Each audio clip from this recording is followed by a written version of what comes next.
New Hanover hides 14 disturbing death scenes that no mission ever sends you to find. One contains a creature assembled from animals and a human. Another holds 11 bodies beside a sermon promising that something would return from the sky. And the final house was destroyed by something no one inside could have seen coming. We start west of Van Horn, inside an abandoned mansion. Upstairs is the Man-Made Mutant, a creature assembled from several animals and human parts. The experiment notes mention a vulture wing, a bear heart, boar parts, and human parts. One note says the creature is ready, but the game never confirms who built it, or whether it was ever brought to life. And if this feels unnatural, the next cabin feels like people waiting to leave the world completely. At Hani's Bethel, 11 skeletons lie inside a cabin beside a small pond. The mysterious sermon talks about a celestial being returning and carrying their spirits to another existence. You can also find the W.G. Hoyt cigarette card, aged pirate rum in the chimney. But the strangest interaction happens if you return around 2 a.m. during a half moon. A UFO appears above the cabin. So, this is not just a random skeleton house. Rockstar hid a full cult mystery here, and the next body has no UFO, no belief, and no confusion about the kind of person who caused it. Under the railway bridge south of Valentine, you find one of the serial killer's victims. A mutilated body hangs beneath the bridge, with the message, "Look on my works nearby." Follow the blood trail, and you find a severed head with a map fragment hidden inside its mouth.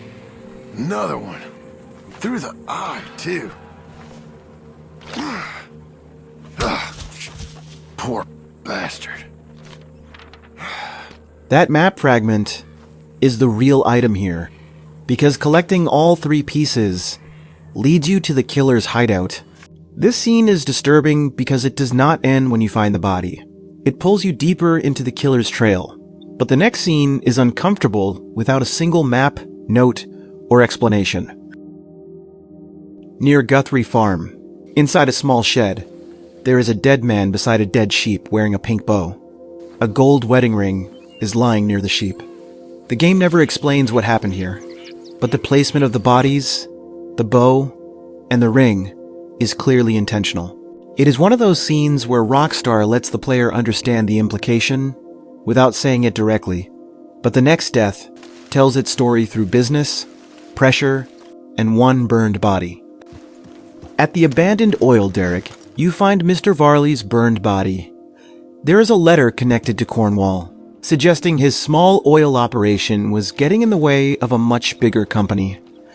The game never shows who killed him, but the implication is hard to ignore. You can examine the corpse, and if you climb down into the drilled pit below the derrick, you can also find a dinosaur bone. So, this place gives you 2 discoveries at once, a hidden death scene above, and a collectible buried underneath. But fire appears again in the next location, and this time the victims had no way to run. Whoa, easy. In the burned town of Limpany, 2 prisoners are still trapped inside the jail. The rest of the town is destroyed, but these 2 are still locked behind bars. Rockstar never confirms what started the fire, but these prisoners were clearly abandoned when it happened. And nearby, in the sheriff's office, there is a lockbox with a gold bar and the special horse stimulant pamphlet. So, Limpany is not just a burned town. It is a death scene, and one of the best early loot spots in the game. But the next prisoners were not trapped in a jail. They died after escaping one. Near the Kamassa River, you find a dead chain gang hidden in the woods. Most of the prisoners are still connected by chains, but one body lies farther away from the group, and when you look closer, that makes the scene even worse. The prisoner who almost made it appears to be missing his legs. While the legs are still back with the rest of the chain gang, one of the other bodies is also missing a head. There is no major loot here, no note, and no confirmed cause of death. The items are the story. The chains, the prison clothes, the separated body, the missing legs, and the headless prisoner. That makes this scene feel darker, because the game gives you just enough detail to imagine the escape turning into something horrific. But the next cabin is quieter, and somehow even more tragic. At Osman Grove, an entire family is dead inside a locked cabin. The furnace pipe is broken, trapping smoke inside the house instead of carrying it outside. They appear to have died from smoke inhalation or carbon monoxide poisoning, without realizing the danger in time. Inside, you can also collect Mary Beth's fountain pen from a drawer and the book Otis Miller and the Black-Hearted Lady from the nightstand. That makes the cabin useful for companion requests, but the scene itself is still a family tragedy. And the next location shows what happens when fire escapes the camp completely. South of Valentine, the brush fire location shows a charred body beside a destroyed wagon. The grass is burned, the trees are blackened, and the whole campsite looks frozen after the fire spread. A nearby lockbox contains a gold nugget, ground coffee, miracle tonic, and the volatile fire bottle pamphlet. You can also inspect the burned site and sketch it in the journal. The pamphlet makes the scene more interesting because it may explain how the fire started, but Rockstar never confirms it.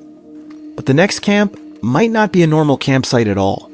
Near the fire lookout tower, there is a camp with 4 skeletons lying in sleeping areas. You can see crutches, missing or injured limbs, a wooden cross, and a flask. A lockbox at the camp contains Guarma rum, but there is no note and no official explanation. Many players think this may have been a field hospital or recovery camp for wounded soldiers. That is only a theory, but the details make it hard not to see it that way. And then there is a body that feels like history simply forgot her. North of Van Horn, a female skeleton sits on the porch of the Roadside Brothel. The sign names the place as Mademoiselle's house, so players often assume the skeleton could be hers. But the game never confirms her identity, and the building cannot normally be entered. Under the chair, there is a lockbox containing the female fertility statue. That item makes the scene feel even stranger, because it is one of the few real clues Rockstar leaves here. But New Hanover's dead are not all recent. The next location goes much further back. Inside the old tomb, you find skeletons, tunnels, a central altar, and Nordic artifacts. The Viking hatchet is lodged in a skull near the altar. The Viking helmet is hidden in the northwestern tunnel, and the ancient Viking comb is underneath a row of skulls, which you can reveal by moving or shooting them. The game never explains who these people were, how they reached this land, or how long they have been buried here. But the next body is even older. So old it barely looks like a person anymore. Near the railway tunnel at the edge of Roanoke Ridge, there is a fossilized human skeleton embedded in the rock wall. There's no weapon, no loot, and no note. John can only inspect it, sketch it, and leave behind another mystery with no name. That lack of information is what makes it interesting. Every other scene gives you some kind of clue, but this one gives you almost nothing. And then the final house does the opposite. It tells you exactly what happened the second you walk in. What the hell? At the Meteor House, a meteorite smashed straight through the roof and landed in the middle of the room. 3 people are dead around the impact point. There was no killer to avoid, no warning to notice, and no door they could have locked. They were simply inside their home when the sky came through the ceiling. You can collect a meteorite fragment from the crater in the floor. Inside the house, you can also find the Hattie Langtree cigarette card and find brandy. And there is a larger meteor crater nearby with another fragment. But the real discovery is the room itself. Unlike the other scenes, there is almost nothing to investigate. You understand what happened immediately, and somehow, that makes it worse. Which one disturbed you most? The Man-Made Mutant, Hani's Bethel, or the Meteor House? Comment your thoughts below, and subscribe if you enjoyed this video, because I will be covering other regions as well.